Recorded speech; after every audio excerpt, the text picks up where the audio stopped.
ఎడ్ల మెడలు గంట కొత్త పాట పాడేనమ్మా దారి అంత నీ మహిమలనే పొగిడేనమ్మా అమ్మా కొండ చేరి తరించాలని కోరేనమ్మా తల్లి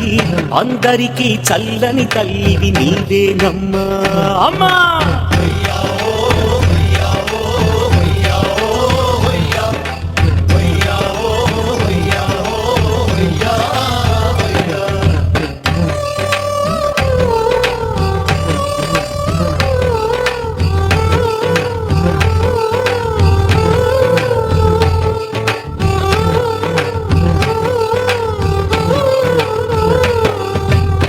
చింత వీడి అంతా కూడి కొండ చేరుతాం తల్లి